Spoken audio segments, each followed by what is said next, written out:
Subscribe करें गुरुजी world और bell icon को प्रेस करें सबसे पहले सिलेक्शन के लिए। जय हिंद साथियों, स्वागत है आपका आपके अपने चैनल गुरुजी वर्ल्ड में। आज के इस वीडियो में यूपी पुलिस एग्जाम के लिए सामान्य ज्ञान और हिंदी के क्वेश्चंस हम लोग यहां पर देखेंगे और वो क्वेश्चंस देखेंगे जो साथियों सबसे महत्वपूर्ण आपकी परीक्षा के लिए प्रश्न बनते हैं।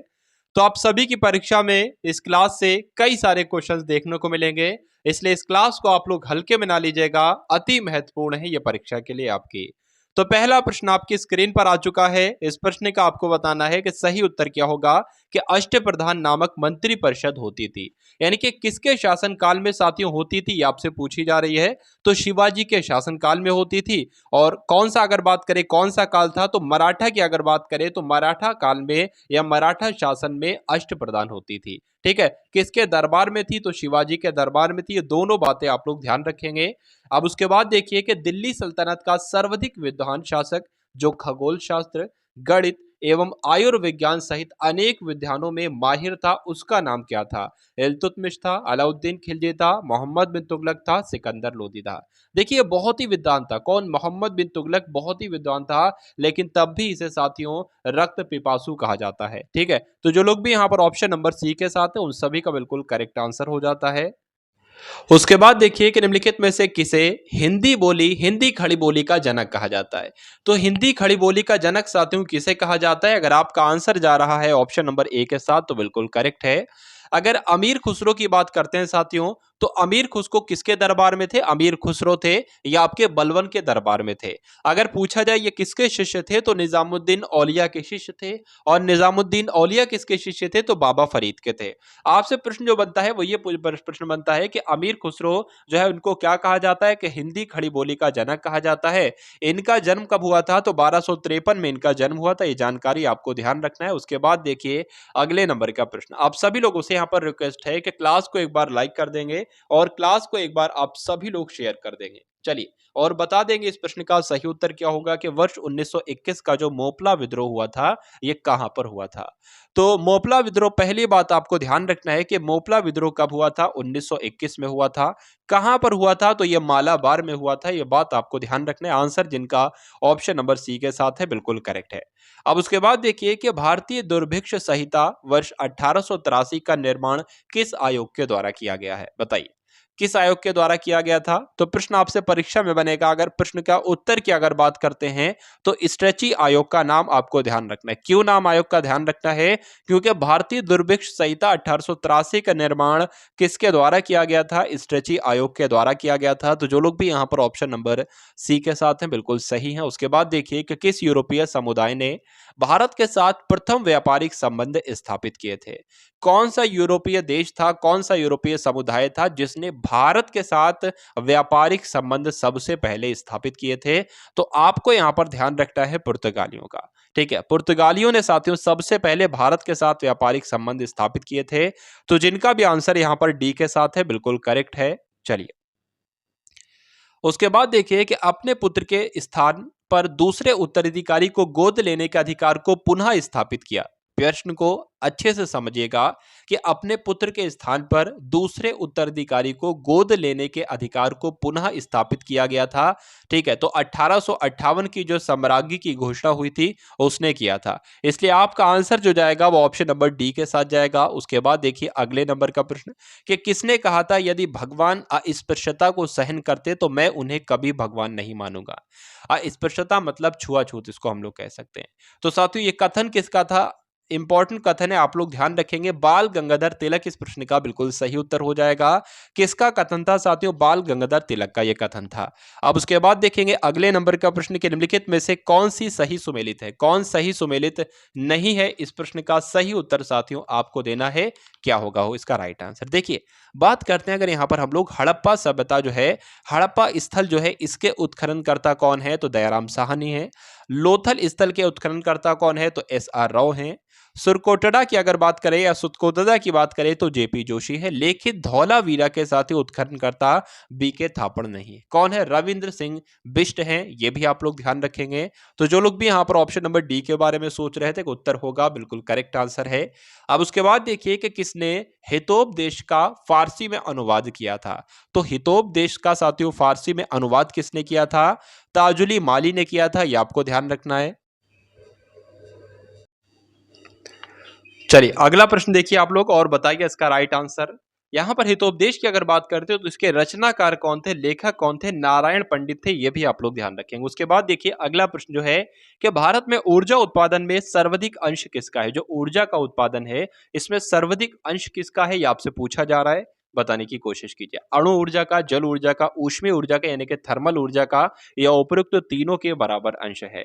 तो आपको ध्यान रखना है ऊष्मीय यानी कि थर्मल ऊर्जा का साथियों सबसे ज्यादा अंश है, आप लोग ध्यान रखेंगे।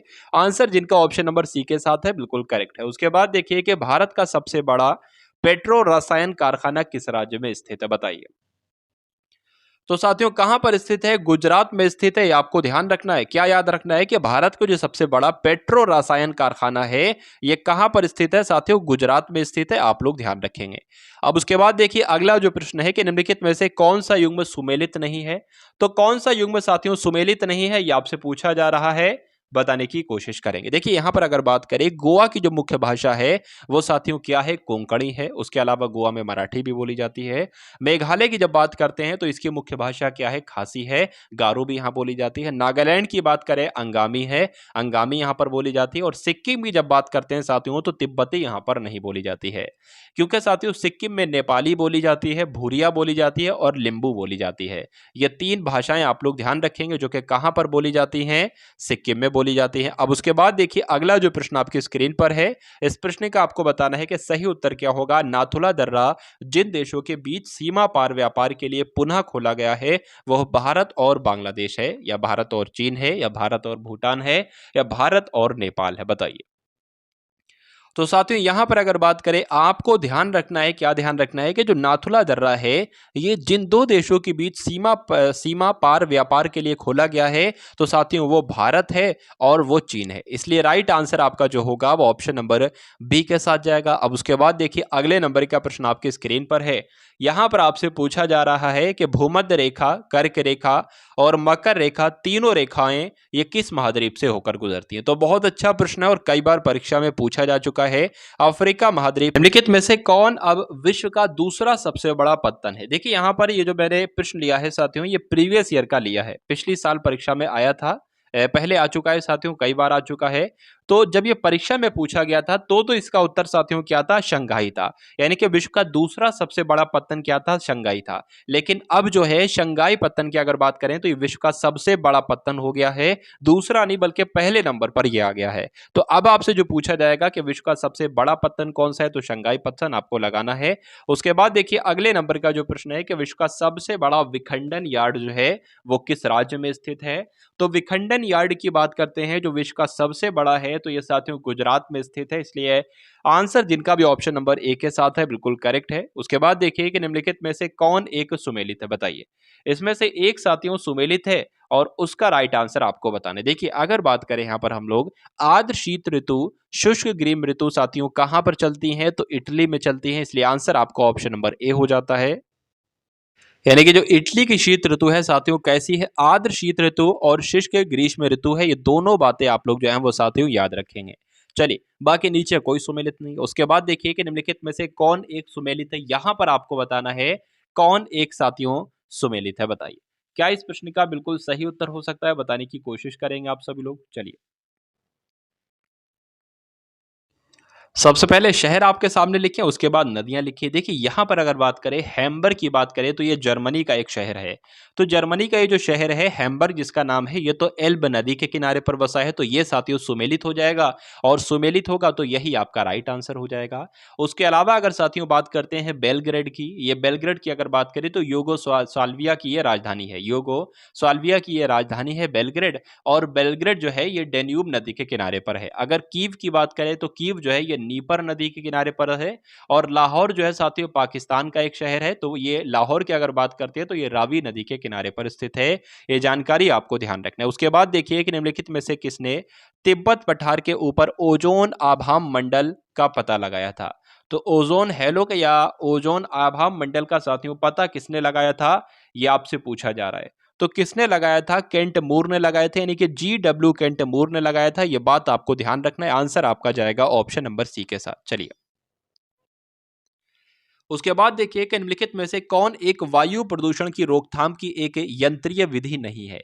तो कौन नहीं है, यह बात आपसे पूछी जा रही है साथियों। चलिए तो राइट आंसर आपका जो होगा, देखिए बैग फिल्टर भी है, साइक्लोन कलेक्टर भी है, साइक्लोन सेपरेटर भी है, लेकिन साइक्लोन डिवाइडर नहीं है। तो आंसर आपका जो जाएगा वो ऑप्शन नंबर डी के साथ जाएगा। उसके बाद देखिए कि समताप मंडल में ओजोन के स्तर को प्रकृति रूप से विनियमित किया जाता है किसके द्वारा, यानी कि जो समताप मंडल है इसमें ओजोन का स्तर है, इसको प्राकृतिक रूप से किसके द्वारा विनियमित किया जाता है? नाइट्रस ऑक्साइड के द्वारा, नाइट्रोजन डाइऑक्साइड के द्वारा, या CFC के द्वारा, या जल वाष्प के द्वारा। तो साथियों किसके द्वारा किया जाता है? नाइट्रस ऑक्साइड के द्वारा किया जाता है। इसलिए आंसर आपका ऑप्शन नंबर बी के साथ जाता है। उसके बाद देखिए कि पारिस्थितिकीय निकाय में ऊर्जा का प्राथमिक स्रोत क्या है। तो साथियों क्या है, आपसे पूछा जा रहा है क्या ऊर्जा का प्राथमिक स्रोत है पारिस्थितिकीय निकाय में। आपको ध्यान रखना है सौर ऊर्जा है। ठीक है, तो जो लोग भी यहाँ पर ऑप्शन नंबर बी के साथ है बिल्कुल करेक्ट है। उसके बाद देखिए कि नदियों में पानी के बहाव के लिए कौन सा बल जिम्मेदार है, यानी कि नदियों में जो पानी का बहाव होता है ये किस वजह से होता है? घर्षण के बल की वजह से होता है, गुरुत्वाकर्षण बल की वजह से होता है, स्थिर विद्युत बल की या चुंबकीय बल की वजह से होता है। तो किसकी वजह से होता है साथियों? घर्षण के बल की वजह से होता है। इसलिए आंसर आपका ऑप्शन नंबर ए है। उसके बाद देखिए दर्पण जिससे काफी अधिक चौड़े क्षेत्र का अवलोकन होता है वो कौन सा दर्पण होगा साथियों? तो वो कौन सा दर्पण होगा आप सभी लोग याद रखेंगे, उन तदोदर दर्पण होगा। इसलिए आंसर आपका ऑप्शन नंबर सी के साथ जाएगा। उसके बाद आपसे पूछा जा रहा है कि जंग लगने से लोहे का भार जो होता है साथियों बढ़ता है या घटता है या वही रहता है, बताइए। तो जब जंग लगेगी तो साथियों क्या होगा, लोहा तो कमजोर होगा लेकिन लोहे का वजन साथियों बढ़ जाएगा। इसलिए जो लोग भी यहाँ पर ऑप्शन नंबर ए के साथ हैं बिल्कुल करेक्ट है। नाइट्रोजन मुक्ति से होता है, नाइट्रोजन वायुमंडलीय नाइट्रोजन की मात्रा में या मात्रा में वृद्धि से, या स्थल मंडलीय नाइट्रोजन की मात्रा में वृद्धि, या स्थल मंडलीय एवं वायुमंडलीय नाइट्रोजन की मात्रा अप्रभावित, या नाइट्रीकरण नाइट्रीकारक बैक्टीरिया का विनाश। चलिए तो यहाँ पर आपको ध्यान रखना है नाइट्रोजन मुक्ति से होता है वायुमंडलीय नाइट्रोजन की मात्रा में वृद्धि। ठीक है, तो इसलिए आपका आंसर जो जाएगा वो ऑप्शन नंबर ए के साथ जाएगा। चलिए उसके बाद देखिए अगले नंबर का प्रश्न यहाँ पर साथियों, यहाँ से आपका बी शुरू हो रहा है, यहाँ से आपका जो है वो बी शुरू हो रहा है, यहाँ तक आपका ए है। यानी कि पूछा जा रहा है कि जो नाइट्रोजन मुक्ति है, नाइट्रोजन मुक्ति से क्या होगा?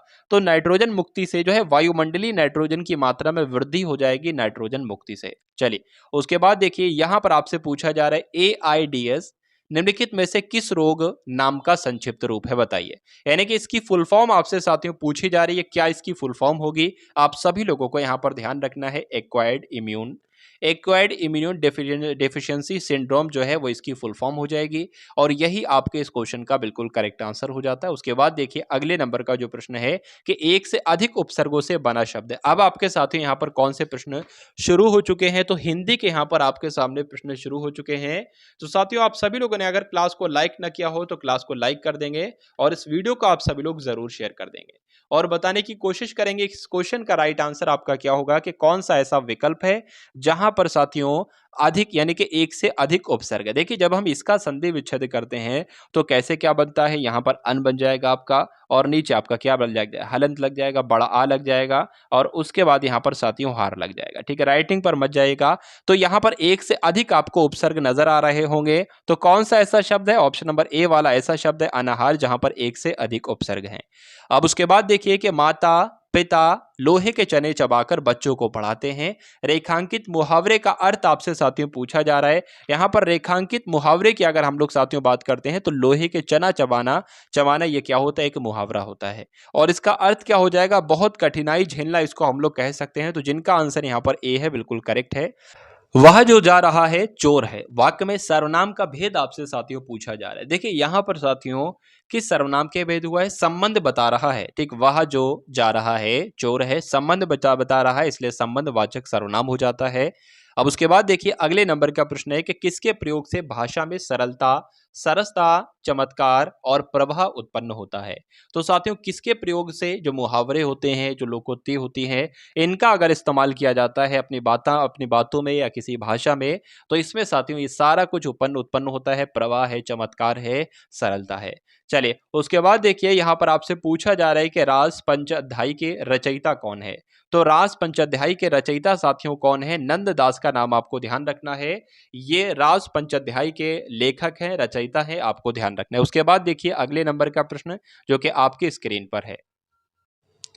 सारा जीवन तो लोगों को सताते रहे, अब किसी से मदद की आशा करना व्यर्थ है। क्यों?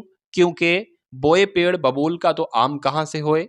रिक्त स्थान की पूर्ति के लिए उचित लोकोक्ति आपको बताना है। ना नौ नगद, ये तो होगा नहीं भाई। खरबूजे को देखकर खरबूजा रंग बदलता है, ये भी नहीं होगा। एक तो करेला दूसरे नीम चढ़ा, ये भी नहीं होगा।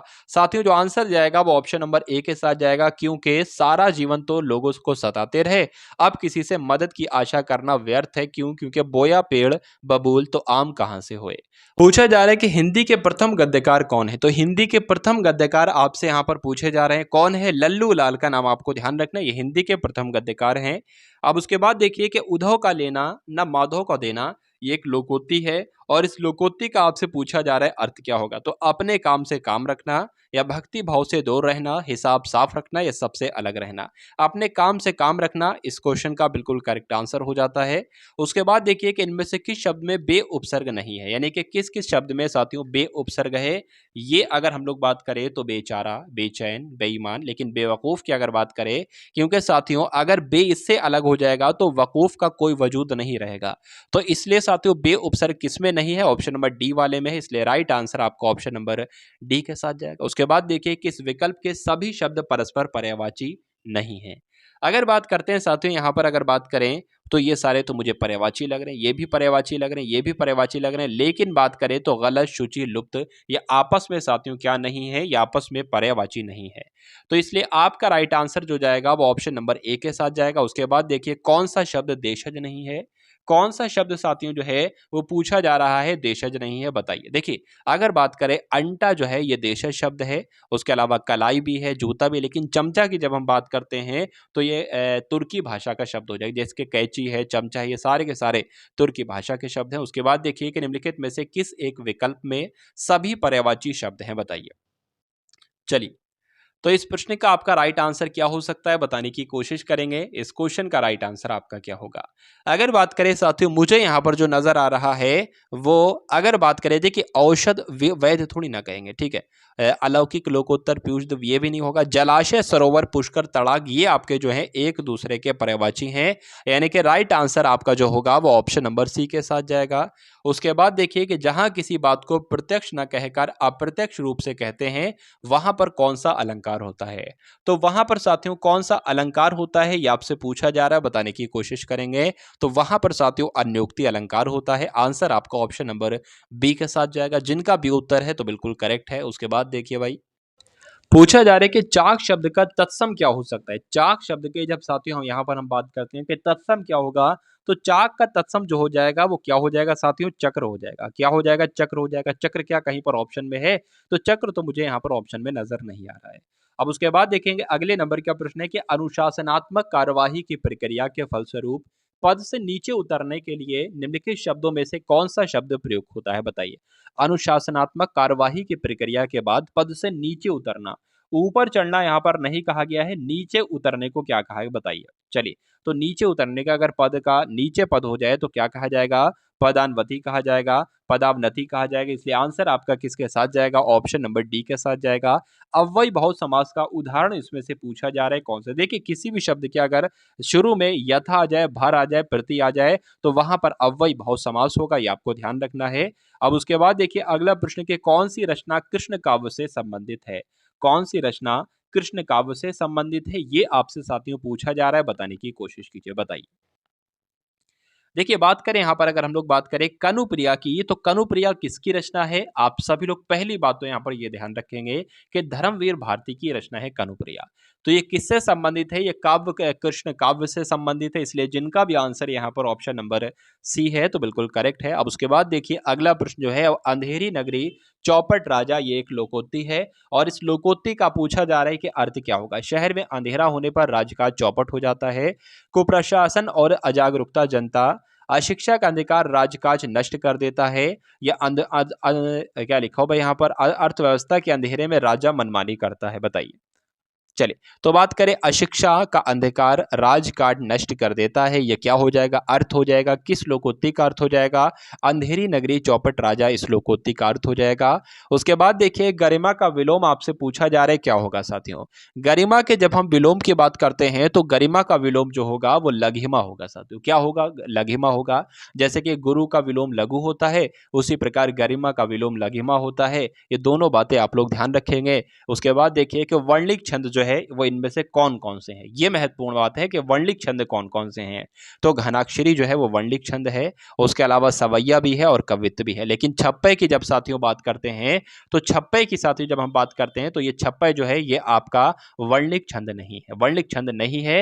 ये साथियों जो है मात्रिक विषम छंद है, ये बात आपको ध्यान रखना है। चलिए, अब उसके बाद देखिए कि अगले नंबर का जो प्रश्न है कि मृगनयनी शब्द में कौन सा समास है, बताइए। तो कौन सा साथियों समास है, द्विगु है, बहुब्रीहि है, अव्ययी है या कर्मधारय है। कौन सा है, कर्मधारय है साथियों। मृगनयनी में कौन सा समास है, कर्मधारय है, बात आपको ध्यान रखना है।